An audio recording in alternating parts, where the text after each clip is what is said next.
प्रहलाद जी के चरित्र के बाद में गजेंद्र मोक्ष की कथा आती है। सुखदेव जी महाराज कहते हैं, हे परीक्षित, त्रिकूट नामक पर्वत पर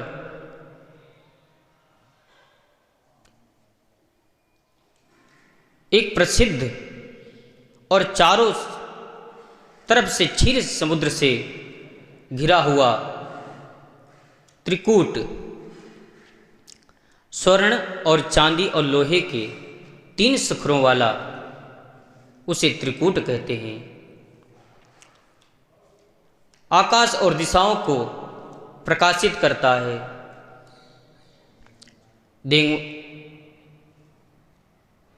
उसी पर्वत के बीच में शुद्ध निर्मल जल की नदियां और सरोवर प्रवाहित होती हैं। वहाँ पर देवांगनाएं विहार करती हैं। वह स्थल वरुण देव का है। एक बार उस पर्वत पर रहने वाला गजेंद्र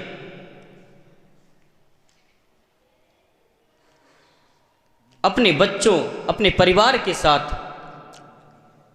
उसमें जल क्रीड़ा करने के लिए गया। जल क्रीड़ा कर रहा था, तभी वहां पर एक बलशाली ग्राह ने गजेंद्र का चरण पकड़ लिया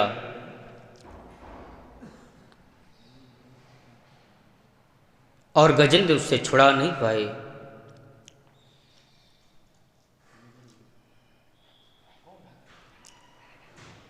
घोर विपत्ति में अपने परिवार को याद करते हैं, अपने बच्चों को याद करते हैं। सभी ने कोशिश की, पर गजेंद्र ग्राह से छुटकारा नहीं पा रहे। पत्नी बच्चे उसको सरोवर में ही छोड़ करके वहां से चले गए।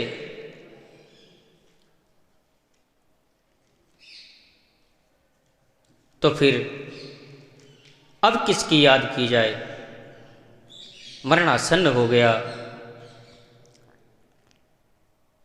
उसने कहा, मर तो रहे हैं, क्यों न ठाकुर जी का स्मरण करके मरे।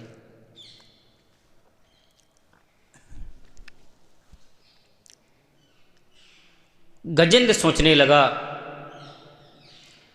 कस्य माता पिता कस्य, कस्य भार्या सहोदरा, कलेन संबंध का कस्य परिवेदना।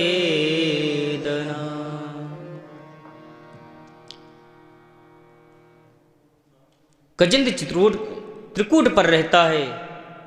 उसका कूट है कामकूट, क्रोधकूट, लोभकूट।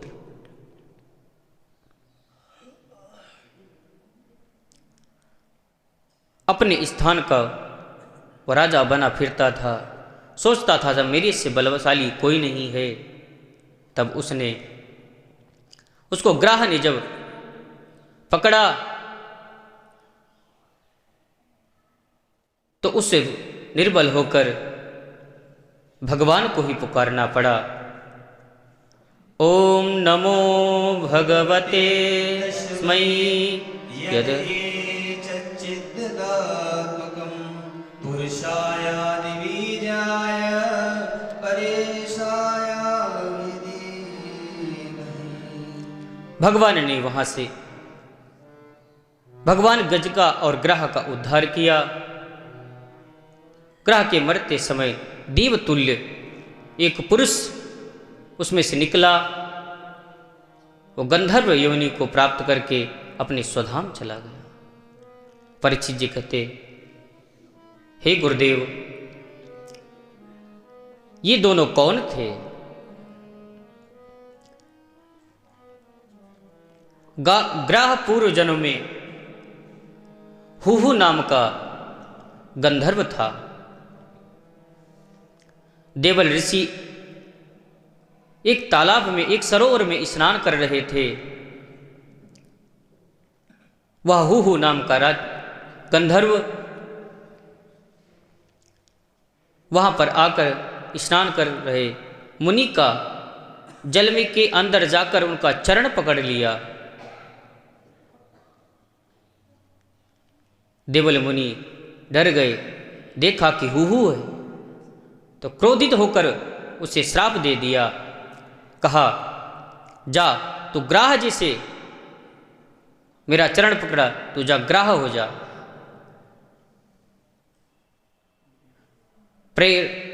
ऋषि के पैर पकड़ लिए और उनसे उद्धार के लिए प्रार्थना की, तो उन्होंने कहा, तेरा भगवान ही उद्धार करेंगे।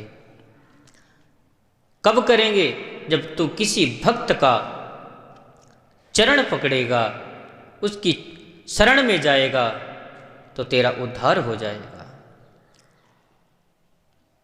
तो प्रभु, ये गजेंद्र कौन था? यह गजेंद्र द्रविड़ प्रांत के पांड्य देश का राजा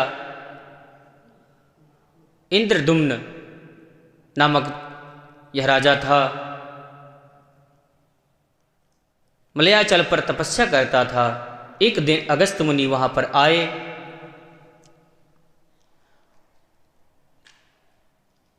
वो अपनी पूजा में लगा हुआ था,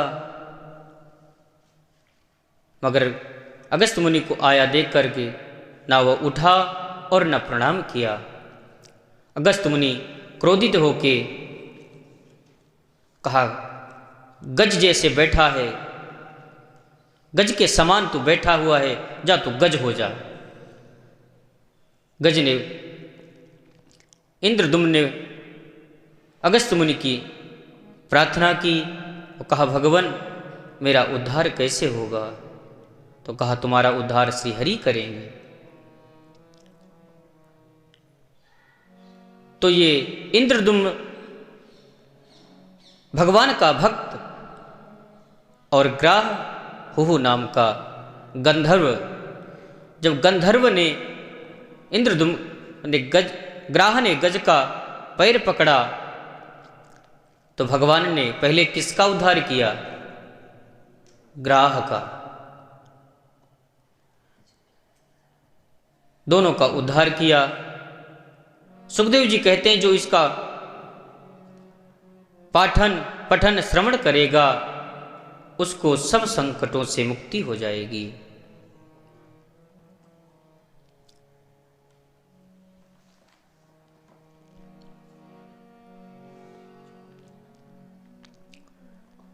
भरी उनकी आँखों में है कितनी करुणा, भरी उनकी आँखों में है कितनी करुणा, जाकर सुदामा पुजारी से पूछो, भरी उनकी आँखों में है कितनी करुणा, जाकर सुदामा पुजारी से पूछो, परमात्मा क्या उनकी चरणों की रचने, परमात्मा क्या उनकी चरणों की रचने, जाकर की गौ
दुर्वासा मुनि के द्वारा इंद्र कुरुश्राप, समुद्र मंथन के लिए, अमृत प्राप्ति के लिए भगवान को 4 अवतार धारण करना पड़ा।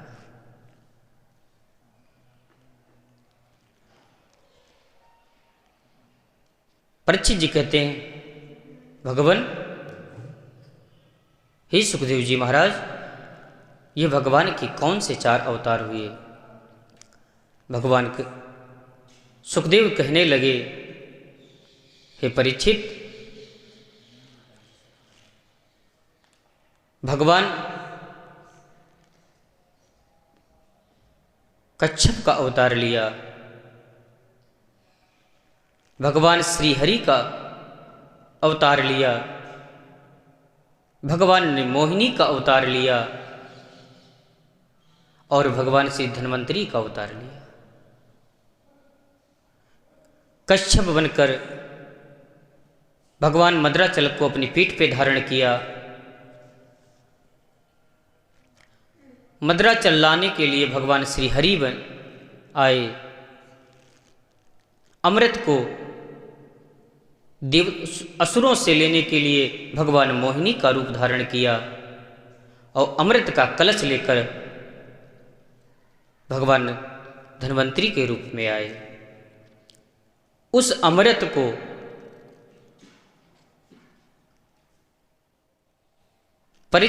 सुखदेव जी महाराज कथा अमृत के बराबर नहीं समझा,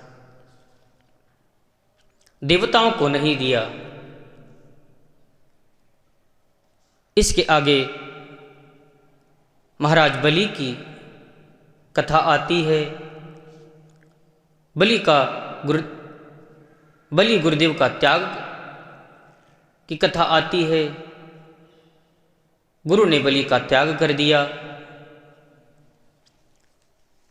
इसी क्रम में आगे बढ़ते हुए सूर्यवंश का वर्णन आता है।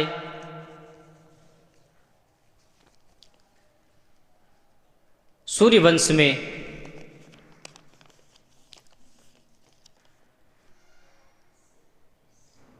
नारायण के पुत्र ब्रह्मा, ब्रह्मा के पुत्र मरीचि, मरीचि के पुत्र कश्यप, कश्यप के पुत्र सूर्य, सूर्य के वैवस्व मनु, मनु के पुत्र हुए इच्छाकु, इच्छाकु के नग, इच्छाकु के नाभाग, नाभाग नभ के पुत्र नाभाग, नाभाग के पुत्र अम्बरीश। अम्बरीश जी महाराज का चरित्र आता है। उनका चरित्र कहने के लिए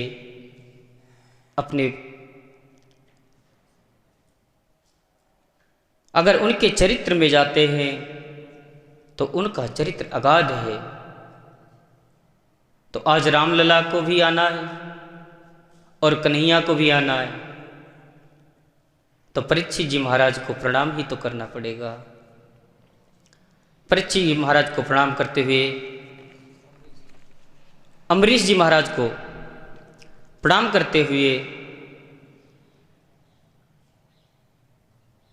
इसी वंश में आगे चलकर विश्वशाह के खटवांग के महाराज दीर्घबाहु के महाराज रघु, और रघु के अज, और अज के महाराज दशरथ हुए।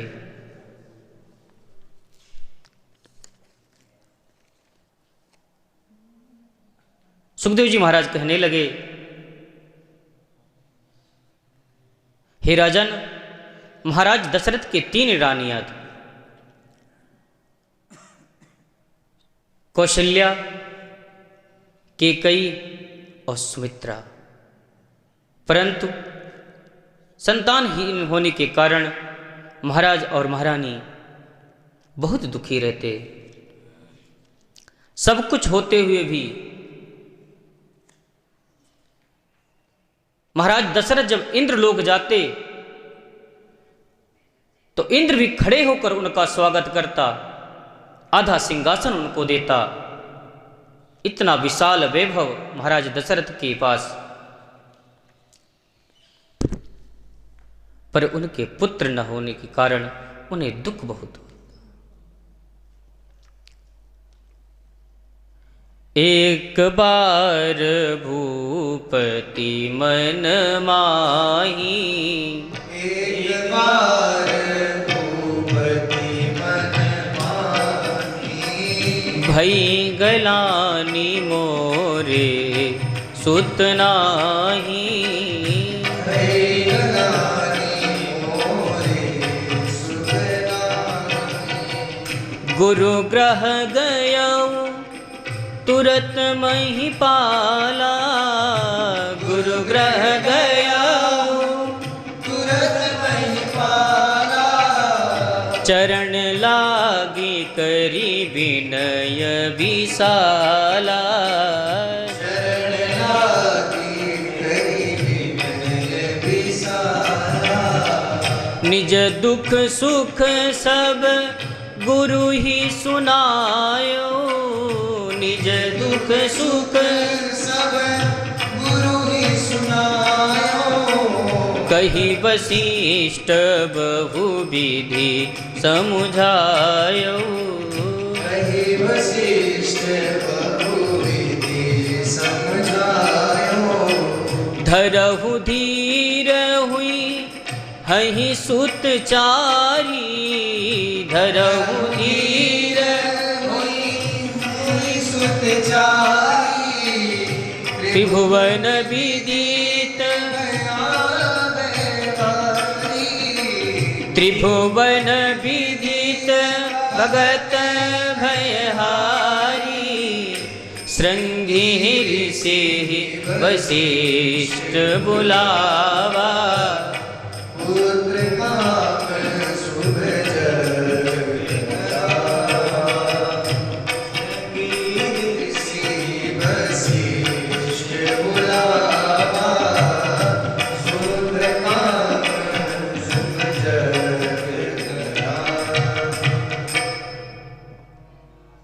महाराज दशरथ ग्लानि हुई, एक बार भूपति मन माही, भई ग्लानि मोरे सुत नाही। इतने दिन से महाराज बिना पुत्र के थे, तो उनको ग्लानि क्यों नहीं हुई? एक बार ही क्यों हुई? एक बार सरोवर में एक पुष्प खिला हुआ था, बड़ा सुंदर दिखता था। महाराज दशरथ ने सोचा, ये पुष्प ले जाकर मैं अपने पूर्वज सूर्यदेव को चढ़ाऊंगा, तो जो आगे बढ़ते वो पुष्प उतना दूर चला जाता। महाराज दशरथ सोचने लगे, ये क्यों ऐसा हो रहा है? पुष्प ने महाराज दशरथ से कहा, मैं पुत्रहीन के हाथ नहीं आता। पुष्प के कहने पर एक बार तब महाराज दशरथ को अपने मन में ग्लानि हुई।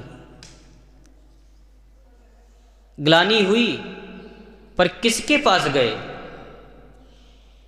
किसी संसारी व्यक्ति के पास नहीं गए, अपने कुलगुरु महाराज वशिष्ठ के पास गए। यदि कोई गुरु चरण में या कि संत महापुरुष के चरण में अपने दुख का, अपने सुख का वर्णन करता है,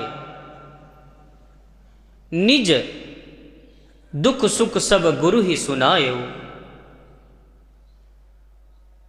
अपना दुख भी महाराज वशिष्ठ को सुनाया, सुख भी सुनाया। वशिष्ठ जी महाराज दशरथ जी महाराज को भी समझाते हैं, धरहु धीर हुई है सुतचारी। हे राजन, अपने मन में धैर्य धारण करो। तुम्हारे एक नहीं, आप एक पुत्र के लिए चिंतित हैं, आपके यहाँ 4 पुत्रों का जन्म होगा। कौन होगा? त्रिभुवन विदित भगत भयहारी, अपने भक्तों का कष्ट दूर करने वाले, तीनों लोकों के स्वामी आपके यहाँ पुत्र बनकर आएंगे। तो महाराज दशरथ जी को गुरुदेव ने आज्ञा दी, श्रृंगी ऋषि के पास गए। श्रृंगी ऋषि ने कहा, क्यों? श्रृंगी ऋषि वशिष्ठ बुलावा। श्रृंगी ऋषि वशिष्ठ बुलावा।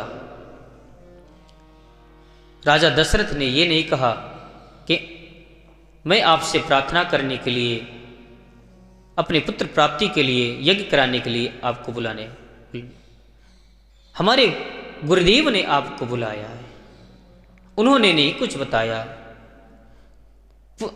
वहां जब वशिष्ठ जी के पास आए, पुत्र काम शुभ यज्ञ करावा, वशिष्ठ जी ने श्रृंगी ऋषि को बुलाकर उनको सारी विधि समझाई है, बताई है।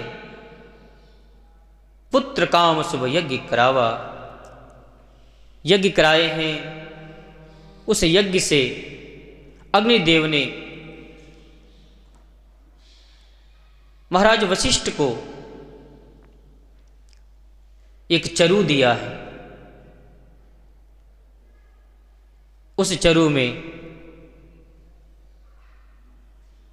महाराज दशरथ को दिए और दशरथ ने अपनी पत्नियों को दिया।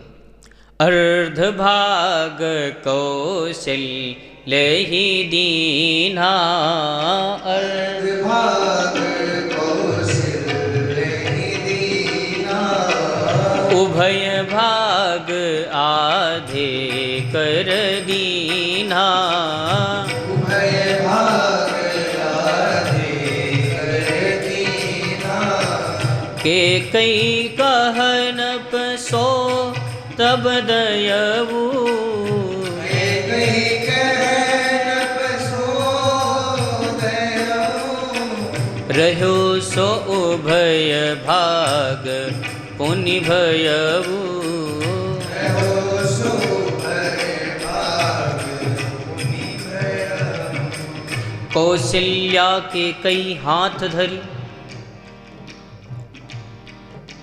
दीन सुमित्र ही मन प्रसन्न करी, दीन सुमित्र ही मन प्रसन्न,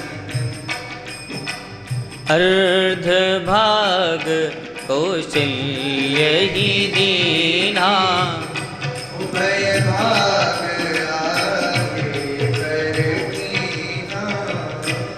उसके 2 भाग किए, एक कौशल्या को दिया है और आधा जो बचा उसके भी 2 भाग कर दिए। एक केकई को, एक सुमित्रा अम्मा को दिए। कई कई जगह ऐसा प्रसंग आता है, सुमित्रा अम्मा के हाथ से एक चील लेकर उनका भाग चली जाती है, तो माता कौशल्या अम्मा केकई अपने से उन भाग निकाल के उनको देती है। यही विधि सकल सुमंगल बेला हुई और वह पुनीत अवसर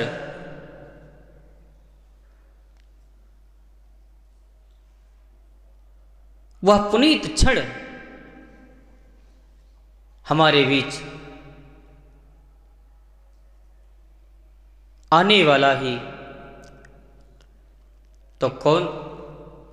नौमी तिथि मधुमास पुनीता, नौमी तिथि मधुमास पुनीता, शुक्ल पक्ष अभिजित हरिप्रीत शुक्ल पक्ष अभिजित हरिप्रीता मध्य दिवस अति शीतन घामा पावन काल लोक विश्रामा पावन काल लोक विश्रामा विप्रदेव सुर संतहित लीन मनुज अवतार निज इच्छा निर्मित तनु माया गुण को पार। नवमी तिथि मधुमास चैत मास का पुनीत महीना शुक्ल पक्ष अभिजित मुहूर्त ठीक 12 बजे मध्य दिवस अति शीत न घामा न ठंडी है न गर्मी है एकदम सुहानी सुहानी मीठी मीठी बयार चल रही है। पावन काल काल इतना पावन क्यों हो गया? काल से तो थर थर कांपते हैं लोग, मगर आज इतना शोभायमान हो रहा है काल। पावन काल लोक विश्रामा, तीनों लोक आज पावन है। क्यों? काल इतना शोभायमान हो रहा है, वो कुछ करना नहीं चाहता है आज, क्योंकि काल के भी काल आ रहे हैं।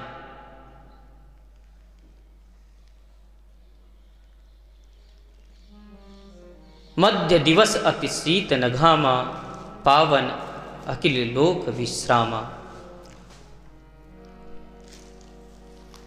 विप्रधेन सुर संतहित लीन मनुज अवतार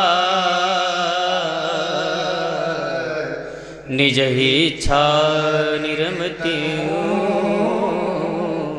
माया गुण को।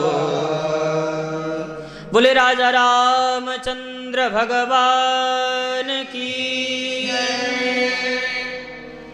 चारों भैयन की इधर जय जयकार हो रही थी। प्रभु श्री राम चतुर्भुज में रूप में मां कौशल्या के यहाँ उनके भवन में प्रकट हुए। मैया कहने लगी, अरे तू लाला बन के आया है कि बाप बनकर?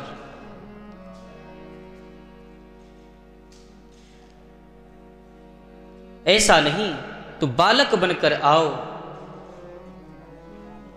और रुदन करो। जैसे प्राकृतिक बालक रुदन करता है वैसे तुम रुदन करो।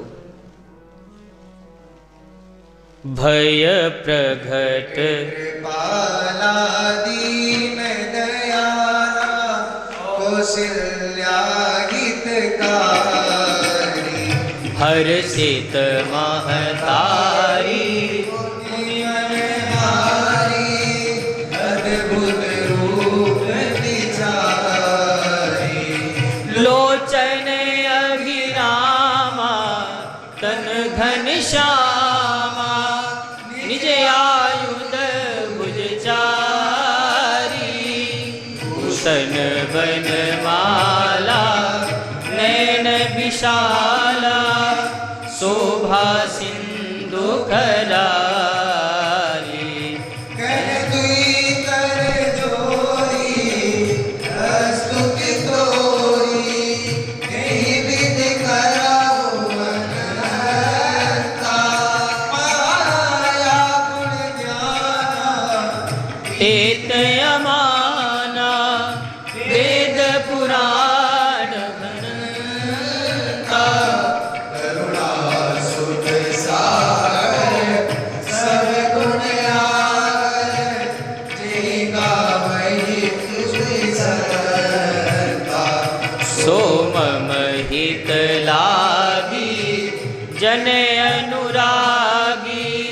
प्रगट भयौ श्रीकांता ब्रह्मांड निकाया निर्मित माया रोम रोम कहि वेद कहे मम सोवासी उपहासी सुनत वीर मति धीर न रहे उपजा जब ज्ञाना प्रभु मुस्काना चरित बहुत विधि कीन चलो कही कथा सुनाई मात्र बुझाई यही प्रकार सुत प्रेम लयो माता पुनि बोली सौमति डोली तजहु तात यह रूपा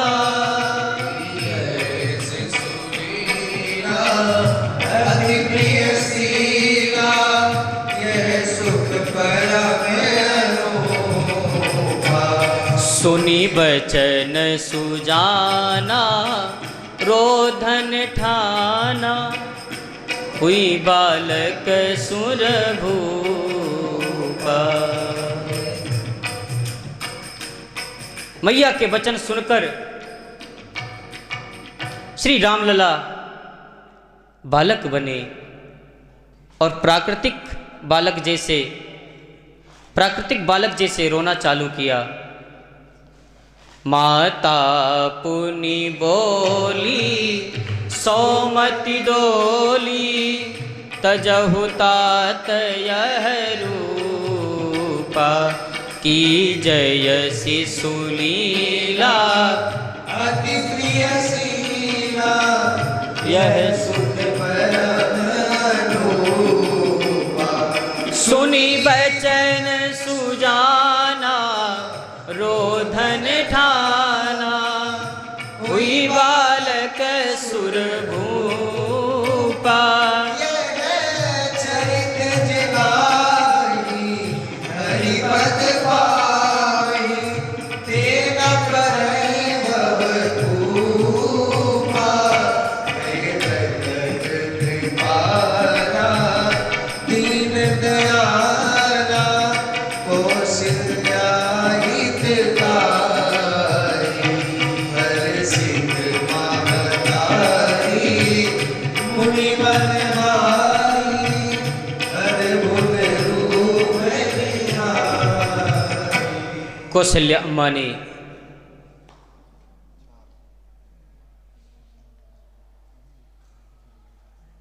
भगवान की स्तुति की।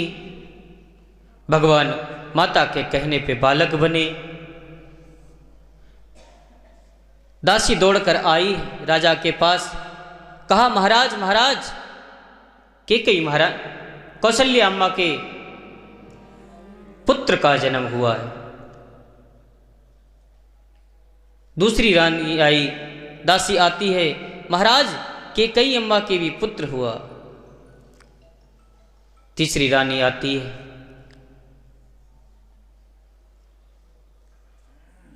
जैसे तीसरी दासी आई और कहने लगी महाराज सुमित्रा महारानी के 2 पुत्र हुए।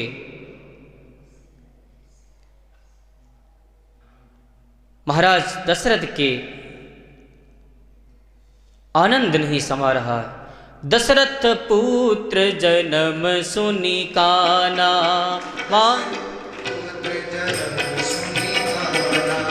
मानहु ब्रह्मानंद समाना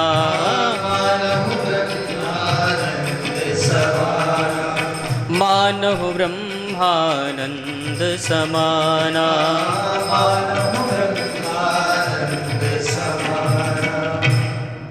दशरथ जी महाराज जैसे श्रवण करते हैं कि बालक हुए, एक नहीं 4 बालक हुए।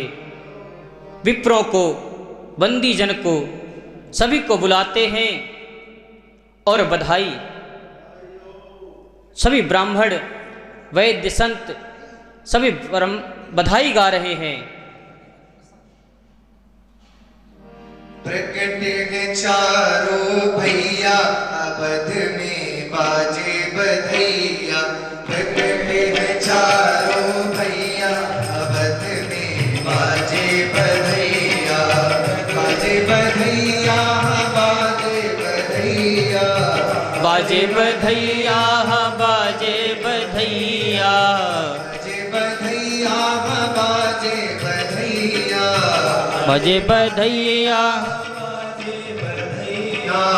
प्रगटे में चारों भैया अवध में बाजे बधैया प्रगटे में चारों भैया अवध में बाजे बधैया गलियन गलियन धूम मची है गलियन गलियन धूम मची है धूम मची है धूम मची है धूम मची है गलियन गलियन धूम मची है गलियन गलियन धूम मची है बाज रही सहनैया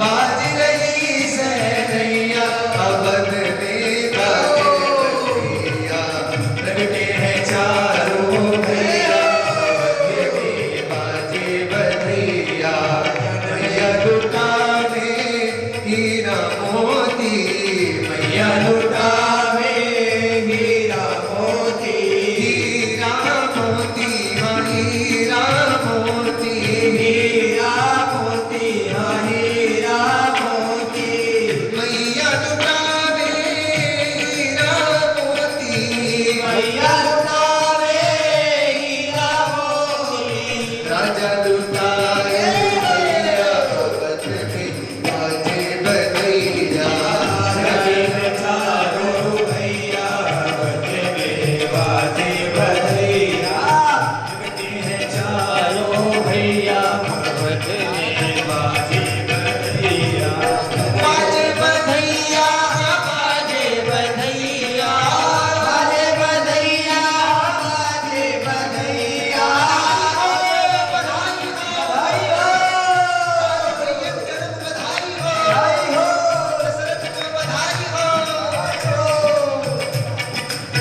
अरे चारों भैया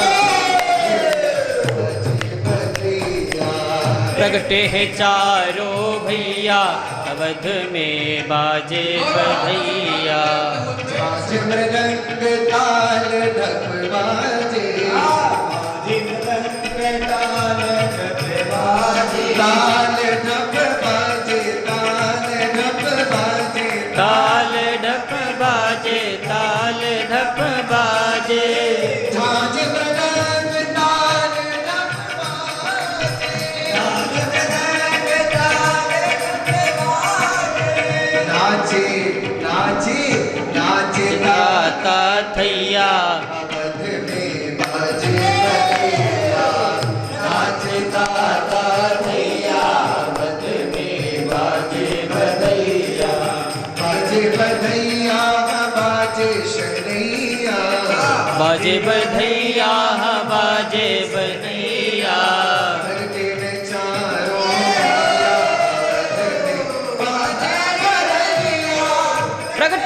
चारों भैया अवध में बाजे बधैया प्रगटे हैं चारों भैया अवध में बाजे बधैया मोहे दे दे बधाई मैं तो नाचूंगी वही दे दे बधाई मैं तो नाचूंगी मोहे दे दे बधाई मैं तो नाचूंगी दे दे बधाई मैं तो नाचूंगी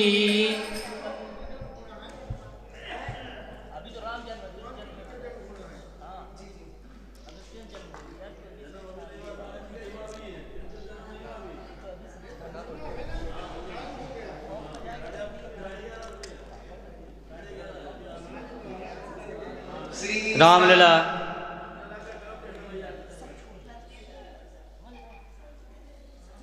किशोरावस्था को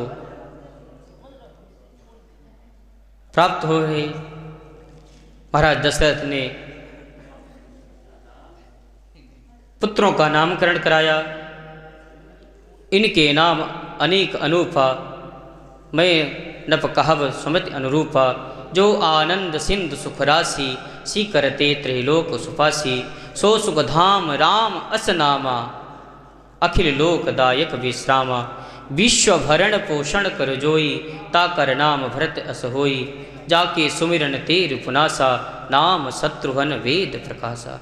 लक्षण धाम राम प्रिय, सकल जगत आधार। गुरु वशिष्ठ तेहि राख्यो, लक्ष्मण नाम उदार। धूरि भरे अति शोभित श्याम जु, तैसी बनी सिर सुंदर चोटी। खेलत खात फिरत अंगना में, पग पैजनि बाजत पीछ छोटी।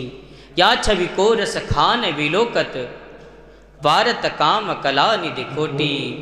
काग के भाग कहा कही सजनी, हरि हाथ तिलय गो माखन रोटी। भगवान किशोरावस्था को प्राप्त हुए, यज्ञोपवीत संस्कार हुआ।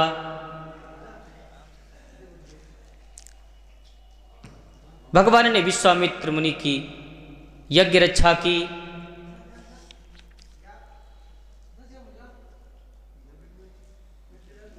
चले जात मुन दीन दिखाई, सुनि ताड़का क्रोध करियाई।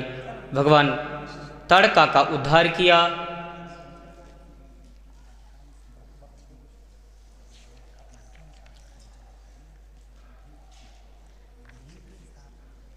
मुनि आगमन सुना जब राजा, मिलन गयो लय विप्र समाजा। यज्ञ की रक्षा करके विश्वामित्र जी जब दशरथ जी के पास आए,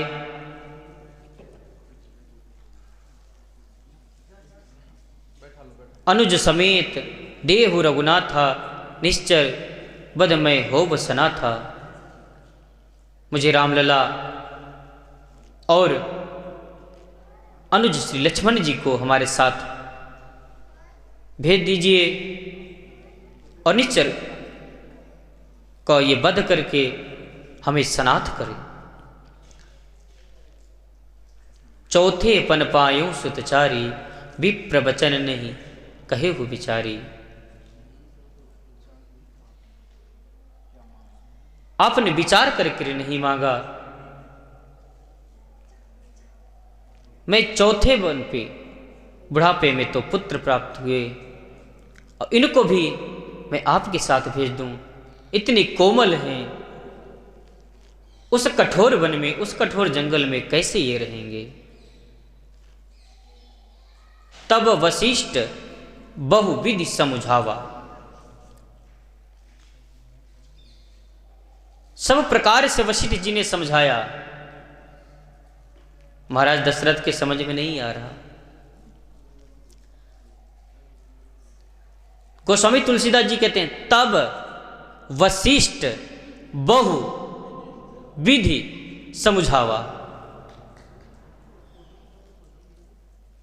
बहु लाने की विधि को वशिष्ठ जी महाराज दशरथ जी समझाए, तब उनके समझ में आएगा। बोले रामलला जाएंगे अकेले, मगर साथ में किसको लाएंगे? बोले आपकी बहू को। कही वशिष्ठ बहुविधि समुझावा।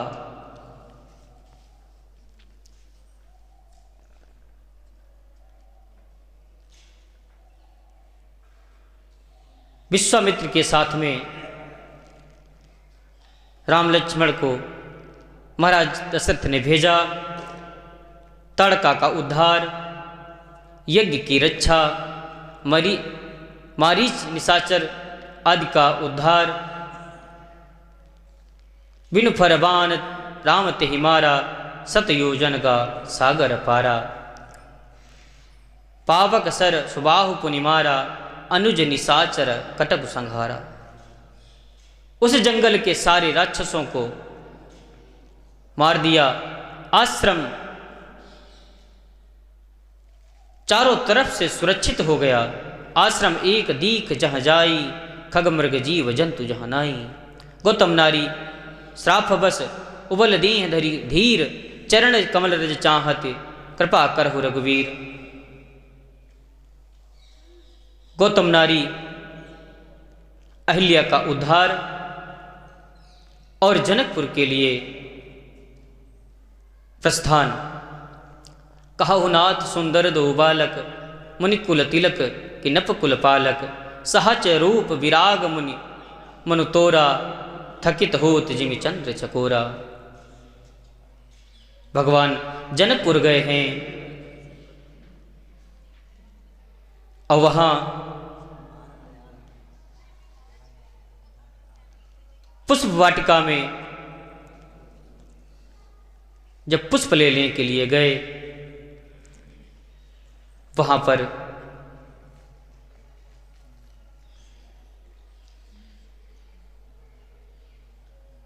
किशोरी जी को देखकर, सीता जी को देख करके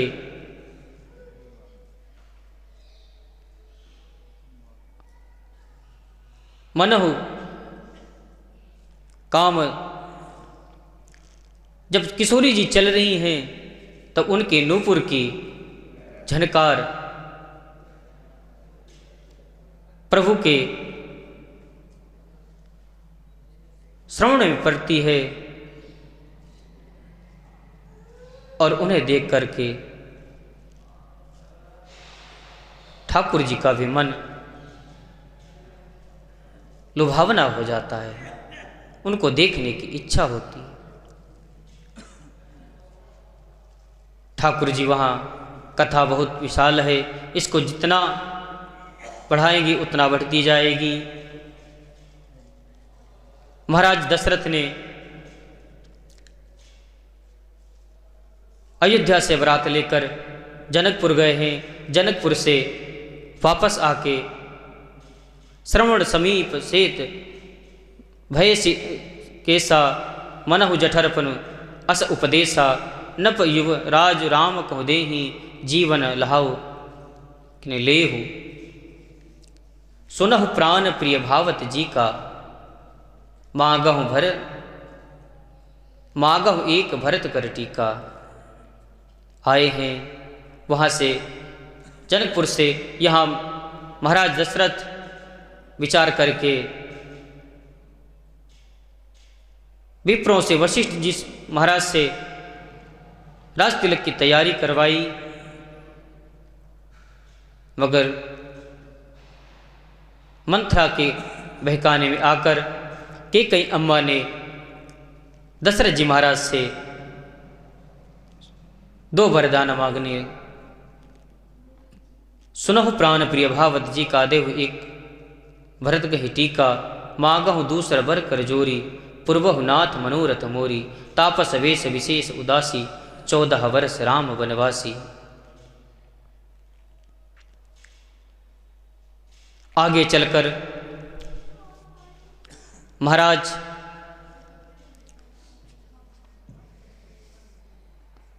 वन में जाके सभी अपने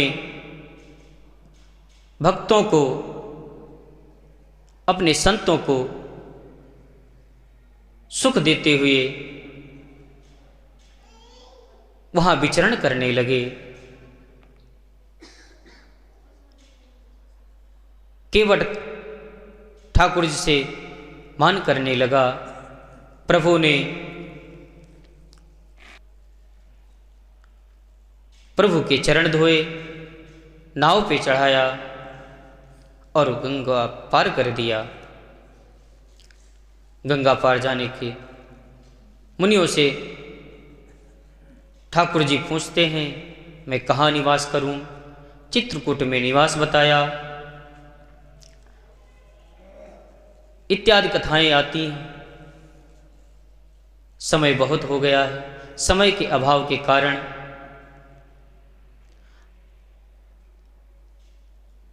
ठाकुर जी ने, सीता का हरण हुआ, ठाकुर जी रावण को मारा, अयोध्या आए, 13,000 वर्षों तक प्रभु ने राज किया। उसके बाद लव कुश को, अपने भाइयों के पुत्रों को राज्य देकर साकेत गमन किया। अकेले नहीं गए, सभी अयोध्यावासी जो उनकी लीला में सम्मिलित हुए, हनुमान जी को छोड़ करके सब ठाकुर जी के साथ चले गए। हनुमान जी ने ठाकुर जी से कहा, प्रभु जब तक इस धराधाम पर एक भी कथा करने वाला, कथा सुनाने वाला अगर व्यक्ति मौजूद रहेगा, तब तक मैं इस धराधाम को छोड़कर, चारों युग प्रताप तुम्हारा, है प्रसिद्ध जगत उजियारा। हनुमान जी महाराज का चारों युग, किसी का राज्य होता है एक युग, दो युग, मगर हनुमान जी का चारों युग पर ताप तुम्हारा, है प्रसिद्ध जगत उजियारा। हनुमान जी को छोड़कर बाकी सब ठाकुर जी के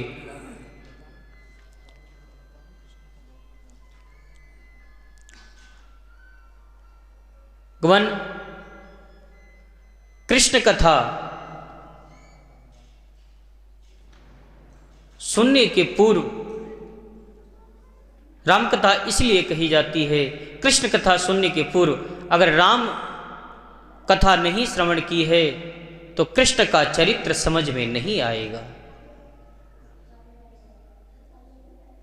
कृष्ण कथा समझने के लिए रामचरित्र को समझना अति आवश्यक है।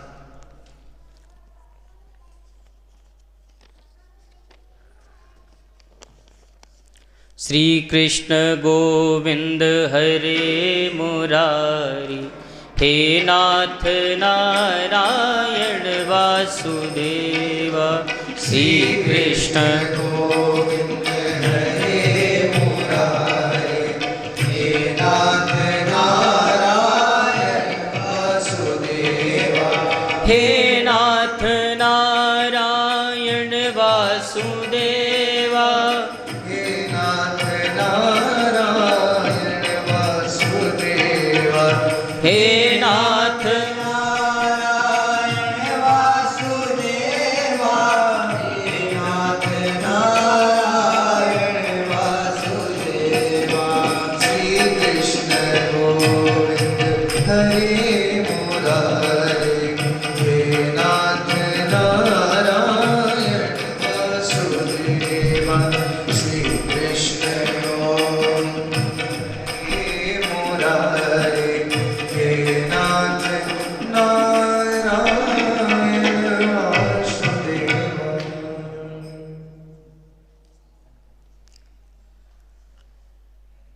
यहाँ पे चंद्रवंश का वर्णन, देवबाहु के पुत्र देवमीट के पुत्र सूरसेन और सूरसेन महाराज के पुत्र वसुदेव।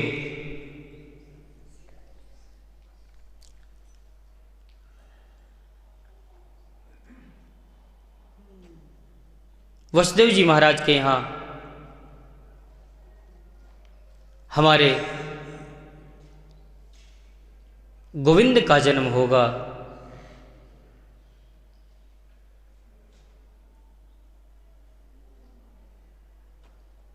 सुखदेव जी महाराज कहने लगे,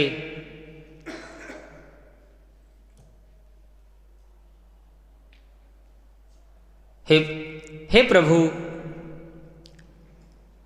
परीक्षित जी महाराज कहते हैं, हे प्रभु, सूर्य और चंद्र वंशों का वर्णन विस्तार से आपने सुनाया।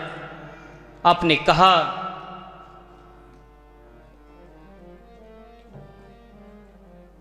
भगवान श्री कृष्ण भगवान की माता के गर्भ में ब्रह्मास्त्र से मेरी रक्षा की, महाभारत में पांडवों को विजय दिलाई। अभी अभी आपने बलराम की भी गिनती रोहिणी और देवकी के पुत्रों से की। अपनी योग माया से मनुष्य शरीर धारण करके उन कृष्ण का वर्णन हमें सुनाए। हम वंश वर्णन नहीं, हम वंशी का वर्णन सुनना चाहते हैं।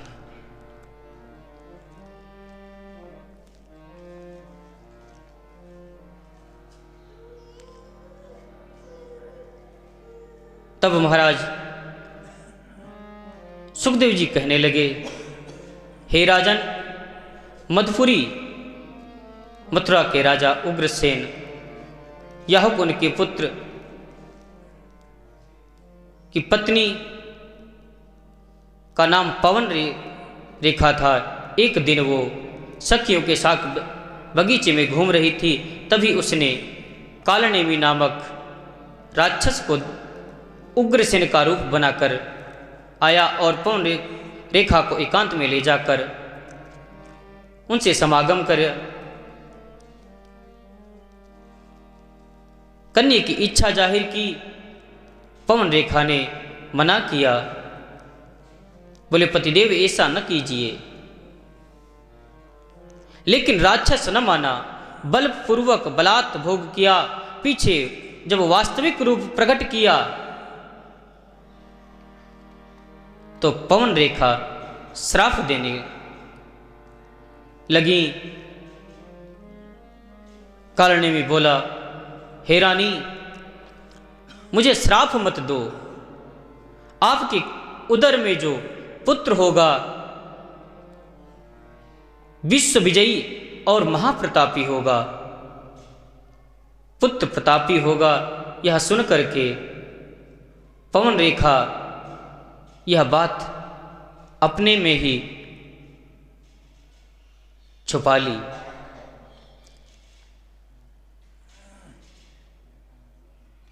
तब उन्होंने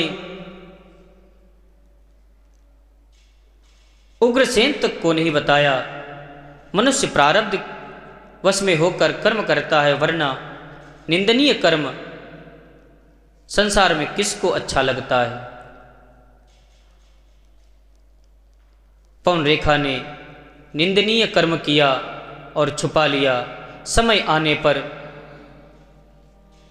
भाद्रपद पद में, भादों के महीने में पवन रेखा ने अत्यंत कष्ट देकर,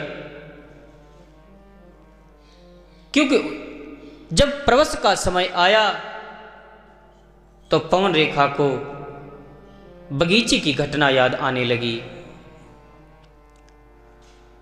जन्म हुआ, कांस में लपेटकर कंस को यमुना में प्रवाहित कर दिया। महाराज सूरसेन को बटेश्वर में मिला। सूरसेन महाराज अपने उसे घर ले गए, उसका लालन पालन किया।